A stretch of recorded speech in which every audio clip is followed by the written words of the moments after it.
Good afternoon students. हम class 8 का chapter 14 Akbari लोटा, जिसको लिखा है अन्नपूर्णानंद वर्मा ने, वो पढ़ रहे थे। हमने कल पढ़ा था कि जो है लाला को जब प्यास लगी तो उन्होंने पानी पीने के लिए मंगाया। नौकर नहीं था, तो जो है उनकी पत्नी ही पानी लेकर आई। लेकिन वो पानी किस में लाई? केवल लोटे में, और ग्लास भी नहीं लाई।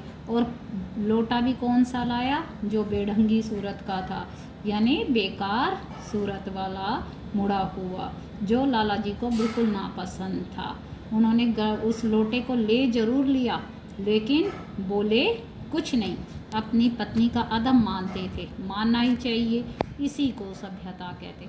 अब लाला ने वो लोटा ले जरूर लिया, कुछ भी कहा नहीं। क्यों? क्योंकि वो अपनी पत्नी का सम्मान करते थे, और इसी को सभ्यता कहते हैं। जो पति अपनी पत्नी का ना हुआ, वह पति कैसा। फिर उन्होंने यह भी सोचा कि लोटे में पानी दे तब भी गनीमत है, अभी अगर चू कर देता हूँ तो बाल्टी में भोजन मिलेगा, तब क्या रह जाएगा। अब वो अपने मन में सोच रहे थे कि कम से कम लोटे में पानी तो लाई है, अगर अब मैंने थोड़ा सा चूं चपड़ की तो अब मुझे वो खाना भी बाल्टी में डाल के देगी।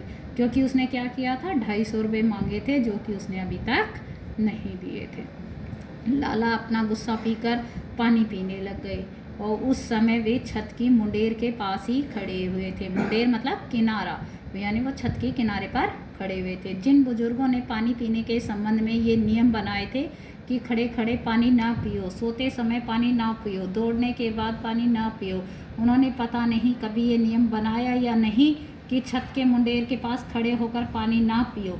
जान पड़ता है कि इस महत्वपूर्ण विषय पर उन लोगों ने कुछ नहीं कहा है। अब वो क्या सोच रहे थे कि बड़े बूढ़ों ने ये नियम ज़रूर बनाए हैं पानी पीने की, कि खड़े होकर नहीं पीना चाहिए, सोते समय नहीं पीना चाहिए, दौड़ने के बाद नहीं पीना चाहिए।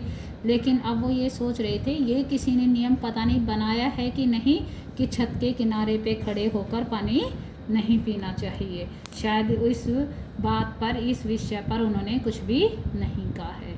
अब लाला झाऊलाल मुश्किल से 1-2 घूंट ही पानी पी होंगे कि न जाने कैसे उनका हाथ हिल गया और लोटा छूट गया।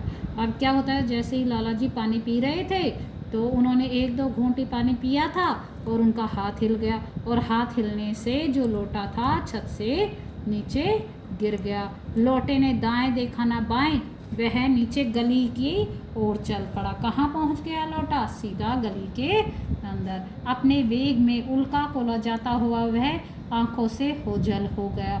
वेग यानी गति, ओझल यानी गायब हो गया। अब लोटा जो था पता नहीं कहाँ किस तरफ गायब हो गया अपनी गति से। किसी जमाने में न्यूटन नाम के किसी खुराफाती ने पृथ्वी की आकर्षक शक्ति नाम की एक चीज़ ईजाद की थी। ईजाद का मतलब होता है खोज। कहते हैं एक जो था न्यूटन व्यक्ति, जिसने पृथ्वी की आकर्षण शक्ति, जिसका नाम है गुरुत्वाकर्षण शक्ति, उसने इसे बनाया था। कहना ना होगा कि ये सारी शक्ति इस समय लोटे के पक्ष में थी। लोटे के पक्ष में क्यों थी? क्योंकि लोटा जो था नीचे पूरी तरह गिर गया था।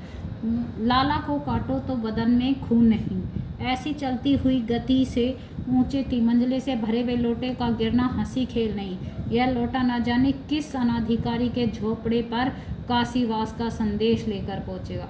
अब लाला के खून में बदन में तो खून चल पड़ा था। काटो तो ऐसा लग रहा था ऐसे चलती हुई गली में क्या पता किसके ऊपर गिरे, और वो भी तिमंजले से, क्योंकि उसका घर तिमंजला था।